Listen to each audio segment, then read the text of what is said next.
Hi there. So I'm here today with Katie Curtin, my very good friend who's a phenomenal coach. That's actually how we met. Katie was my coach. And since then, we've collaborated quite a bit. And Katie's now working with, well, she's an author of two books. And it is two books, isn't it, Katie?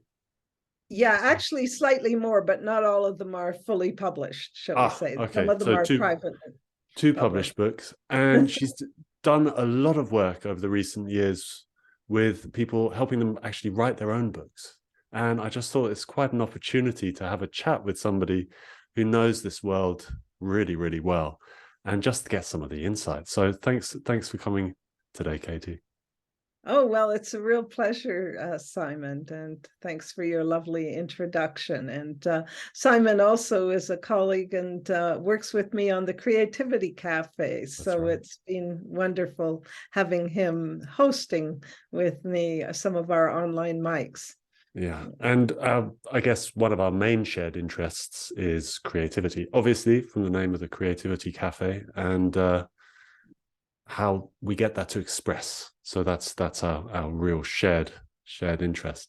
So Katie, tell me a little bit about why it's so amazing to write a book, because that's one of the things which came up in our conversation beforehand. Well, for many people, those who have ideas about it, it's amazing if you've got an idea for a book and you've got something that you're really passionate about, to do a book. If you don't have any ideas and no interest, then it obvious you won't have the stamina to go through the process. But yeah, I think one of the things that it does is it allows you to really deepen your ideas and to explore what you think. And like as coaches or teachers or people who have experiences, it's by writing about it that we can really develop our ideas in a deep way. And it's very fulfilling. It's very interesting, actually. And if you're like me, I love researching and finding out more about something. So that's a good excuse to research. And just the process of writing, I find when I write on, like in my writing days, and I don't write every day, I get sometimes it's hard to push myself a little bit to do it, but once I get into it, it's very enjoyable. There's a flow, there's you lose sense of time, and at the end of it you have a real feeling of satisfaction. And so I think just both the long-term gains of having a book out, if you're a coach or if you're somebody who's a thought leader or somebody who has ideas or practices that are important, that's wonderful for your audience later. That gives you more impact. And then just the process of it is very satisfying. Hmm. Can you say a little bit more about that process, how you actually go about getting the structure and and how you keep yourself going? I imagine it's quite challenging at Yeah, it times. is. Uh, especially if you're like me, I have lots of different interests. So Mm, focusing on a book and focusing on writing, I usually need some accountability structure in place. Um, now, the uh, just on the structure, it's important at the beginning, I think, to have an idea of where you're going. Now, people tend to be like writers of fiction. There's some of them tend to plot out their whole story very extensively, and others just kind of fling themselves into it, and it comes as they write. yeah. And and some people are in between. Now, for nonfiction books, I really do think it's very helpful to have a structure of where you're going, knowing.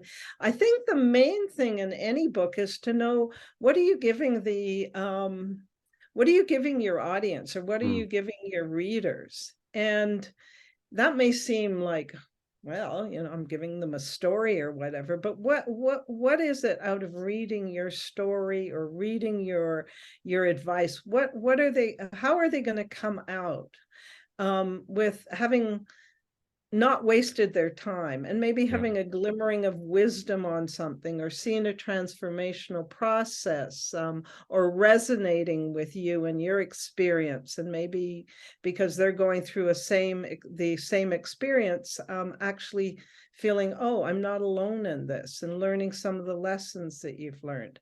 So just knowing what your promise, what your promise of to the to your readers is quite important, and sometimes takes a little bit of time to figure out. Like it was relatively easy I was doing a book, and one of my published books, which is The Happy Well-Fed Artist: How to Get Your Creative Projects off the ground and into the world. Well, my promise there was helping people to just both start and finish their creative projects. So every chapter that I did had to fulfill that promise. And that was very helpful. Then I got the topics of the chapters, like how do you find the time to do a creative project? How do you find the money? How do you find the space if it's if it's a theater production? So I was able then to very easily structure it. And so But that's part you of, had that central promise first. You had worked enough um, to get to that, or did you sort of come to that through some of the writing? How actually with that, I think because I was doing a course where I was supposed to be writing this book in a weekend, I think I had in a some prompts. weekend? Yeah, I did the first draft in a weekend, and took about 7 years after that to get the actual something that I felt was good enough. And also because it was, the great thing about it was you was really focused, and it was like I was spending my whole time of the weekend on it. But yeah, so getting back to what you were saying is that I believe I did have, I don't know if I even called it a promise at that point, but I knew what I wanted people to do. Um, and earlier in my life, I wrote a book on women in China, and I was around 24 at the time. And it was based on an essay that I had done in university. And one of those all-nighter, like lots of research. Then a couple of days before I had it due, I did all-nighters, and then I was asked to expand it. And there it was like about, I had a point of view that, because lots of people thought women in China under Mao were totally, really on the path to liberation. Others thought not. And I basically thought that women had made great gains with the Chinese Revolution, but the Maoist leadership was also also was not at all perfect. In fact, quite the opposite. So I had that kind of through line where I was showing both how there were gains and how there were impediments and challenges. So I think it's a promise, a through line, and what it gave to people. I mean, okay, it's people who are interested in women's liberation. What's the example of the Chinese women, which, this was a lot of years ago, so a lot has happened since then. It was at the beginning of the second wave of feminism, I believe, or in the late 60s, 70s. Yeah, it was in the 70s, so it was a whole other era. And just talking to that is that in your book, you want to be talking to something that's on the minds of people. In a, you want to be relating to the what they to what's in the air. It doesn't, you don't want to be talking about something that nobody's interested in, or if you do, you're not going to get that much many readers. So there's a kind of a balance actually between, I mean, we're going quite far here, but field from the structure, there's a balance between writing something that's very close to your heart and writing something that also is going to communicate with others and is going to mean something to others and will sell. Now, and I don't think it's, like most people won't sell to millions or anything like that. But if your book can get into the hands of people who can profit from your experience, even if it's a small section of the population, well, that's wonderful. Yeah. Yeah. Yeah. So when somebody is like, I'm not at the point of writing a book, but I You can did write part of a book, though, and it was excellent. well, I thought it edited. was brilliant. Yeah, sort of co-created and edited. Yeah. It was all oral, so it's slightly different from the writing process, really. I'd forgotten about that. Thanks for reminding me about that. Yeah. No, I was very impressed. It was just lovely writing. Yeah. I guess I'm thinking about this thing of how would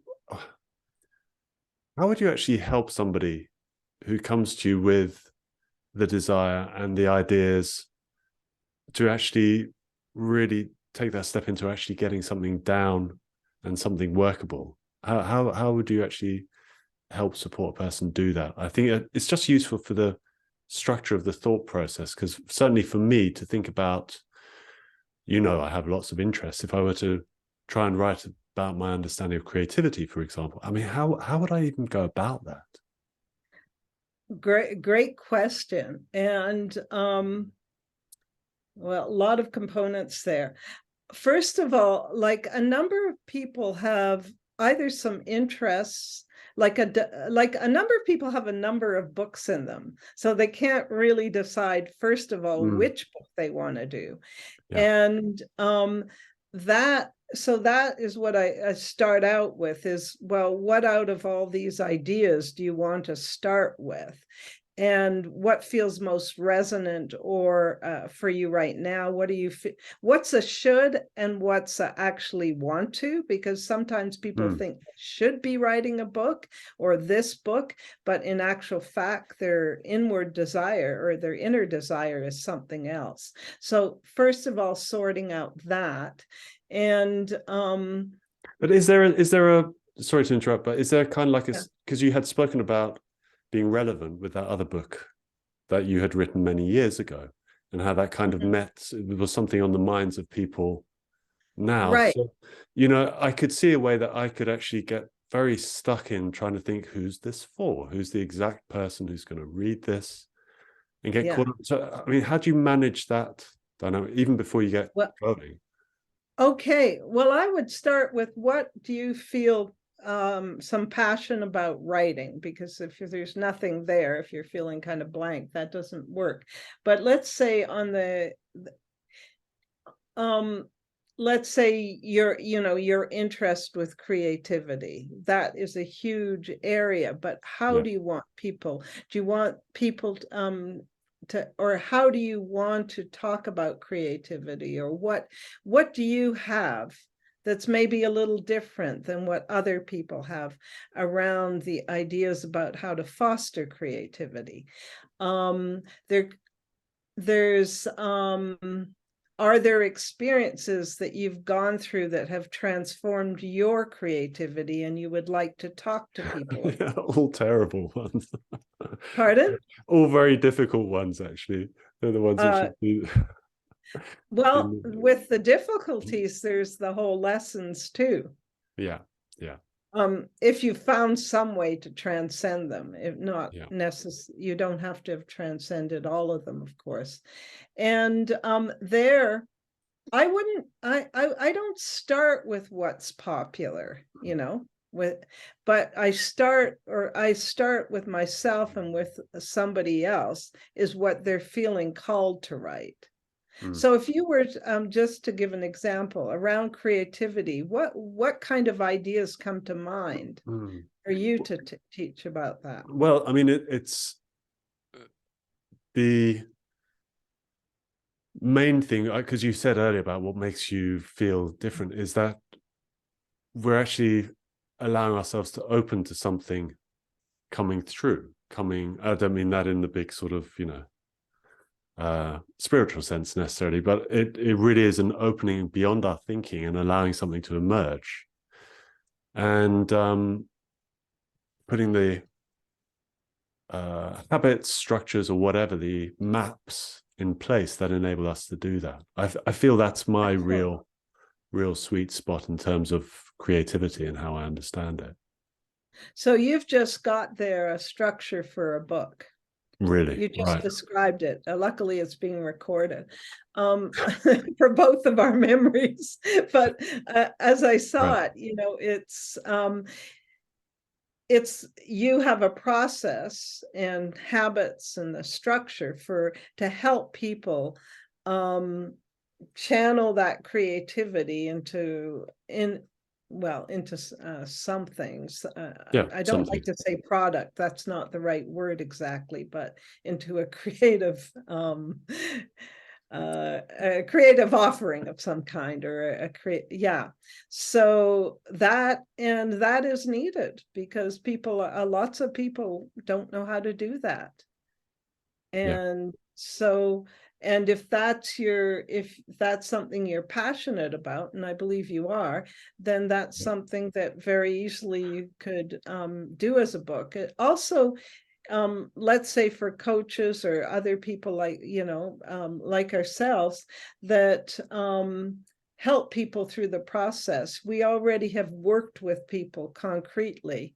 Um, Doing certain processes and continue to work. So while you're doing your book, you can be experimenting further to mm, deepen what you have in your book. And in fact, I've been working on this book, Breaking Money Spells, and I've been going back and forth between writing it and doing programs where I test the methods with people or get case studies or success studies yeah, of how these things work. So yeah, there's kind of an interplay that you can have over a period of time with people you help and your work, your written work. It all depends, because some people aren't coaches or consultants or anything like that, so it'd be different. yeah. And I know you work with memoir a lot, don't you, as well? Some Oh, work with memoir, yeah. yeah. Mostly nonfiction, like self-help books and things like that is where I start, where I Right. started. Yeah, But I have been helping people with memoir now, and it's memoir is a little bit more akin to fiction, but you've got, it's real facts, but in terms of the way you shape the story. yeah, And yeah, so it's a bit of a different shape that you have than a how-to book. But one thing that's always important is that you bring story into all kinds of nonfiction. Like I was brought up in a very brought up. I was went to school and did the whole academic thing, and there you're just not really trying to get stories, you're just trying to get facts. It may have changed now, but when I was in school, when I was in university, it's sort of the facts that prove your point, and that's very, very dry. And whereas in a lot of nonfiction, it's bringing in your own experience, your own stories, and also stories of other people, which show how what you're saying in life, how it works out, so so I mean, it's kind of one of the things which is interesting about this conversation. yeah. I'm not going to take it over with the exploration of my book, which I'm not thinking of writing, but at this I present couldn't time. resist trying to find. I mean, I knew you had something there. I couldn't resist But poking you a little bit. what's really interesting is, as you were talking about, as I'd asked you that question about how you get Mhm. started, and you said about the idea, the minute you actually offered that space to me, Mm.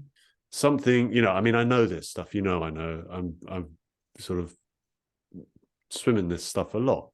So, it's not like it's new, but, the having you listening on the other end and then feeding back to me and asking me that question, it just kind of stimulated something in me. And I just wonder how you understand that process as opposed to me just trying to come up with it on my own.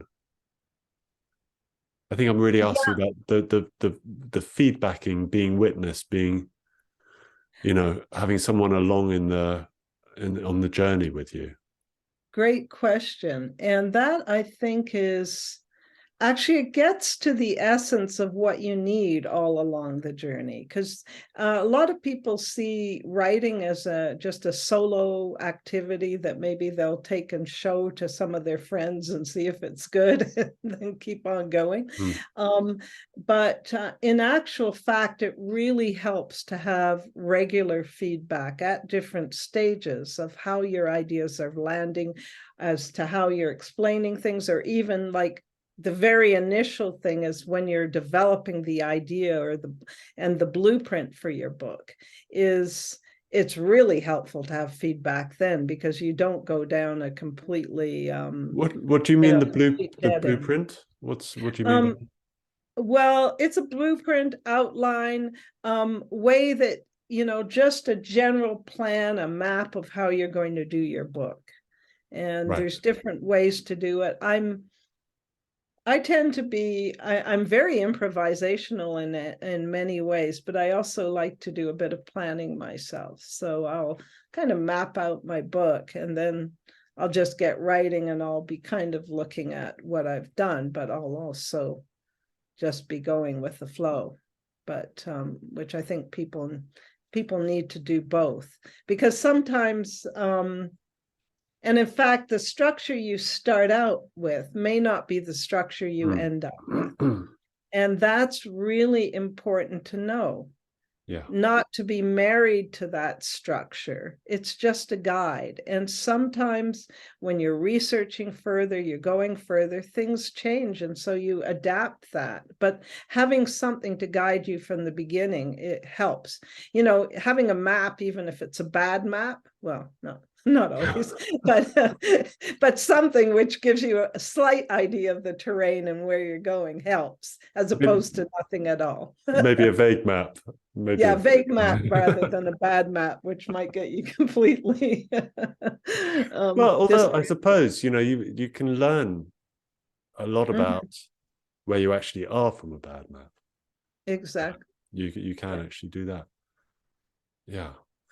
I mean, it's for somebody like me, I can get caught in thinking that I need to follow my plan.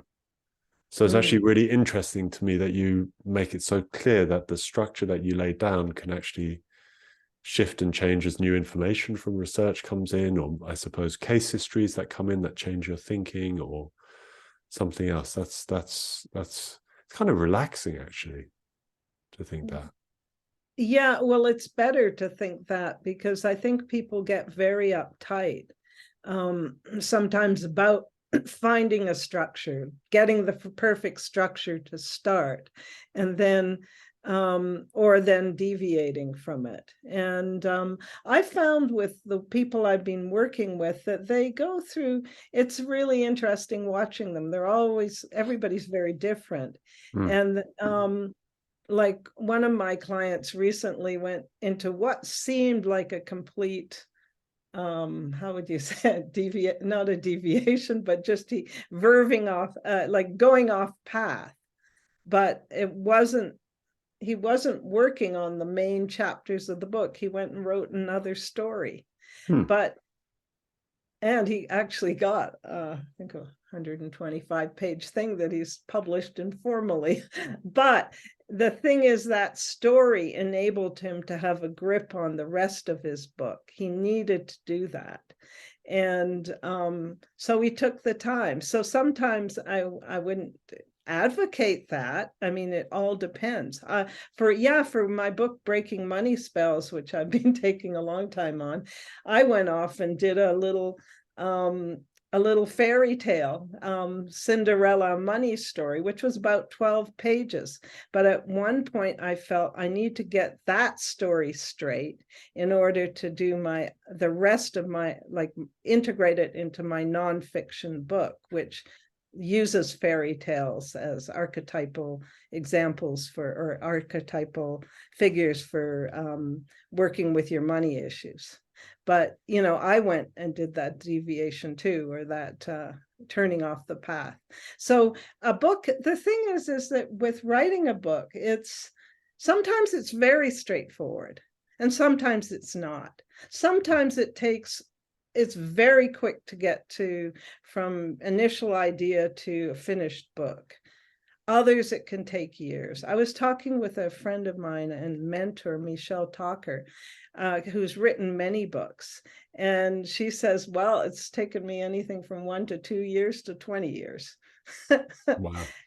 Sometimes books, and she wrote other books in the meantime, but I remember when I first met her, she was working on I think she was working then, but on the Tower Princess, and she just recently actually published that. Now she's published all kinds of things in between, but it was somehow some of the ideas hadn't quite coalesced for her to publish, to go all the way with that book. So there's something in this which is a personal curiosity. I was in a coaching conversation with somebody, and they said, oh, I want to talk about this, but it's going off in a completely different direction. And within the constraints of that conversation, for me, that's fine, because I could feel the sense of something coming through, that it was important. And I just have faith from my experience in conversations that that's a really powerful, very often, even if it's a completely different subject, very, very powerful thing to do.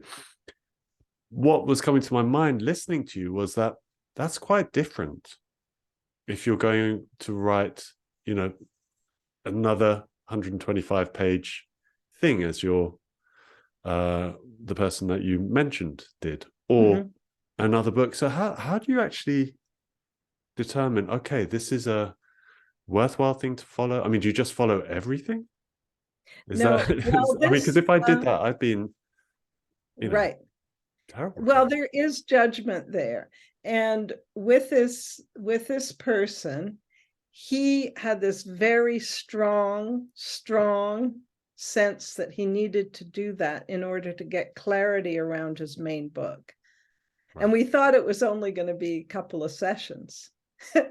And actually, one of the members of the group was kind of really pushing at him a bit about getting back to his main book. But and I was kind of squirming in my seat a little bit sometimes, but thinking, I think he's still got something that he just needs to do. And if he's willing to take the time, then he's, that's good. And then it resulted in something that he's very happy with and he's using, but he's continuing with his main work. Now that's probably the exception rather than the rule. And I'm just bringing it up because books are, they've got a life of their own. And it's sometimes you just have to respect that. And I think also working with mentors or working with a book coach helps, because you can get some feedback that way, and you can if you're completely out to lunch, hopefully your book coach or whoever is going to tell you. Now, one thing that I think is important too is that you're able to take feedback and not take it as absolute truth, but because it's an opinion. Now, sometimes they're very educated opinion. Like I work with my books with editors. I work with, I work in, like when I'm working on my books, I love getting feedback, and I find it very useful. That helps me to be a better writer. But there's times when inside me I think, oh, screw it, I have to rewrite this. But still, every time I do, and the feedback, if the feedback's good, it's really worth it. It brings my writing to a higher level. And whatever level of writing you're at, you can always be better, which doesn't mean that you'll never get your book published or whatever, because you're trying to get to the perfection, but it's just to have this sense that of humility too, of I can learn.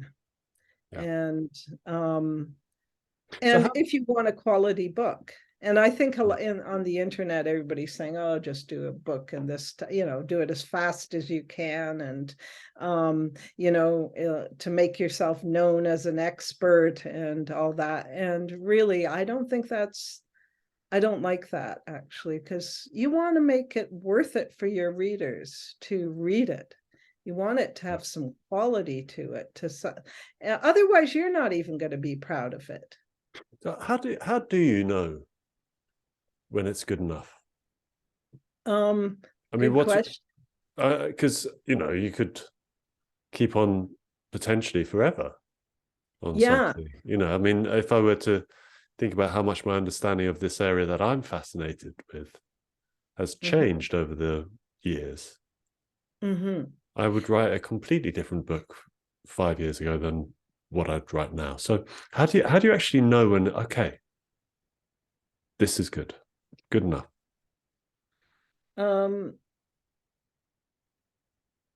Yeah. It's I think if you get it, it's a tricky one. It's one I actually dealing with my second edition of Velvet Artist was, isn't this good enough? And should I ask anybody else? But yeah, because the book I wrote a number of years ago, now I find I've gone beyond it. And so I am doing a second edition, and it's a lot more work than I thought, but I'm glad to do it. It's helpful for me, but I know that very soon it will be just, if I don't come to, like I'm doing it, I'm going through another editing process, but after that, I can make I think probably another draft of some chapters, or not so much a draft, but I think I'm getting to the end of it. And I think I could get really picky. And I know a lot of things I think I could add, but I'm just saying, no, that's enough. I'll see what this person thinks who's very experienced in the field. And then I'll go with that. But So I there think isn't. it helps to have somebody like, I think it helps to have other people who really know books to give an opinion, because if you just go to your friends or even your writer friends, they may tell you it's great and really good, but they won't always give you enough feedback on what could be better. I mean, it was for fiction, but I recently read a short story by somebody, and it's quite odd you say this in a way because it's so recent that I read it, but I actually really felt I'm not a great writer, but I can write, and I can certainly see where there are arguments and things which can be changed, and have a feel for things to a degree. But I really felt lacking, actually, particularly on a fiction piece. Right. I really felt like this is not a thing that I can really know. I was happy to say, hey, this is what came to mind for me, but not with any real sense of understanding. Just much more my sense. It was so yeah. I can see how that would be the case. It'd be very very useful. And I mean, I think friends can. I think being in a writers group with other people who may not totally be able to give you a sense, like maybe an very experienced coaches or editors, but other people can give you their, how they feel towards around the material. And that can be very useful too.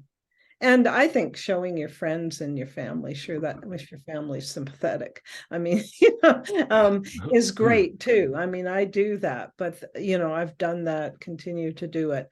But I also want that other level of disinterest, somebody who doesn't have a stake in my friendship, like doesn't Yeah, feel it doesn't want that to if hurt they your, say it doesn't something, mind. they'll offend me Yeah, personally, yeah, yeah. They're not going to protect your feelings at the Yeah, expense of the book. Yeah, exactly. Whereas somebody outside will do that. Now, not everybody, and it's it takes time to find people who will give you what you need that way, and yeah, it's for different people it'll be different things.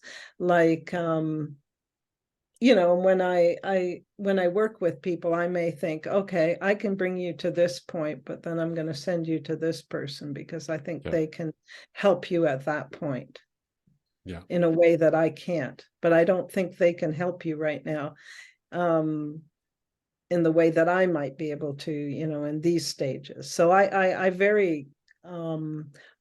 very conscious of my limits, both my abilities and my limits.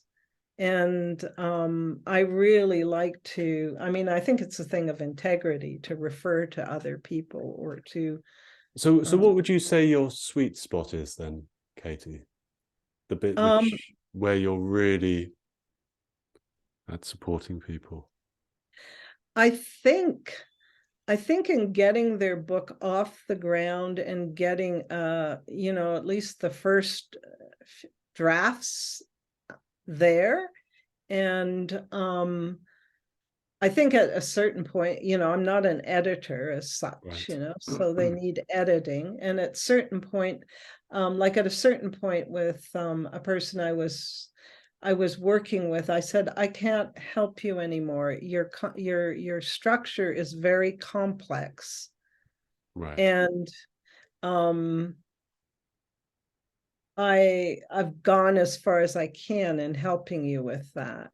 And so I referred her to somebody, and that actually worked out, I thought, pretty well.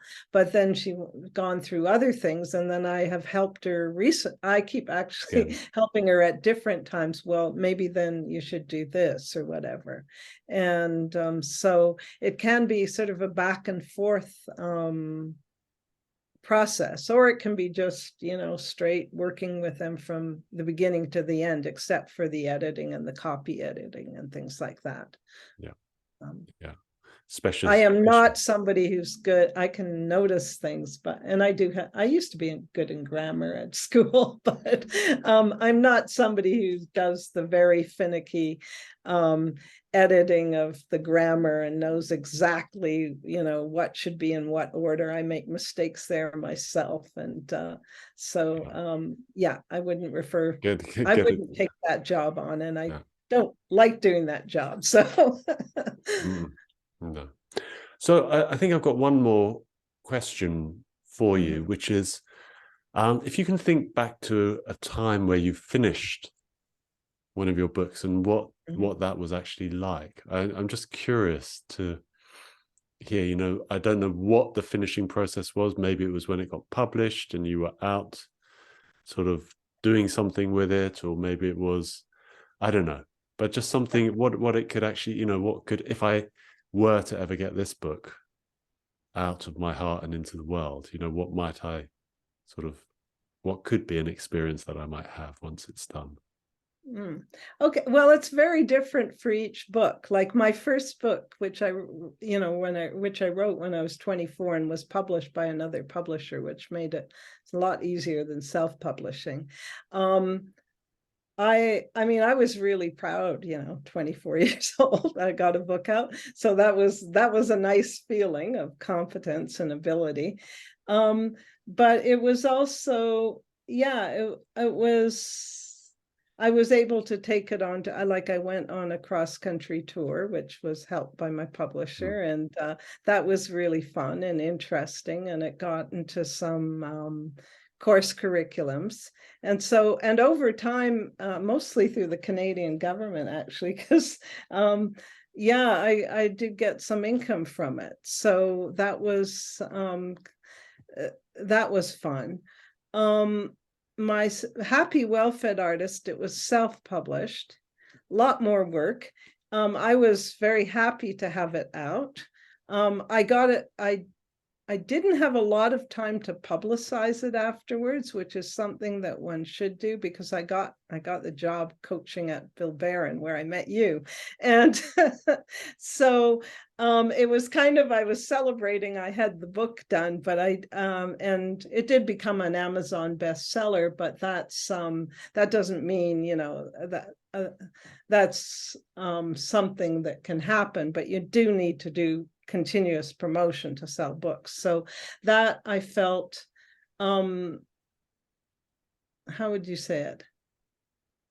I felt I didn't go all the way with that book. Right. And that's actually what I'm intending to do after the second edition is out, is I just want to go and promote it more and reap the benefits of having written it more. Now I do, I have had people read it and really enjoy it, and that's great. And so there's a feeling of one having done it. That's a big thing.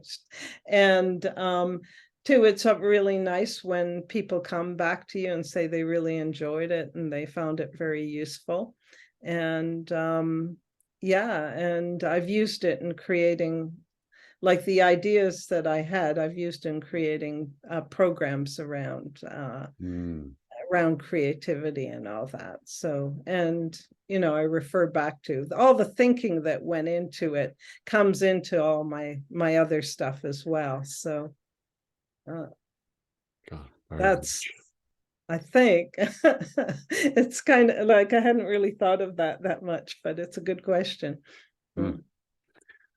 Oh, well, thank you, Katie. Thanks so much for spending the time with me today. It's lovely. And thank you for helping me crystallize that idea. My job. so neatly. Here you go. 5 minutes later, there it is. Wonderful. If people want to get hold of you or find out more about what you do, how can they get to you? Well, they could go to my I have a regular website, which is about all, my different offerings as a coach, which is www.katiecurtin.com. But for my books, I have a website where I talk about the programs, and that is www.changemakerbooks.com. And yeah, and just a final word is that people, which I actually wanted to get in earlier, but I didn't think of it at the time, but you may not start as a really good writer, but everybody can over time become a good writer. They may not be, top writer, but that's okay. And so it's really like with any other artistic activity, it's practicing, it's doing, it's like what you do around creativity, cultivating the habits of just regularly writing and writing your book. So I just wanted to say, no genius is born in a day. I mean, there's too much emphasis on that. I've seen people go through incredible change, going from a not very good writer to pretty damn good. So, and I suppose one of the things is that it's such a beautiful way to find your voice. Exactly. Yes. And to articulate what you really care about. So exactly. And have an impact on people, because your ideas can get to a lot more people than you can just talking with them or teaching programs. So it is a wonderful way to get your ideas out in the world. Yeah. Wonderful. Well, Katie, thank you so much. It's been lovely talking with you, and yeah, looking forward to many more excellent books making their way into the world. Yeah.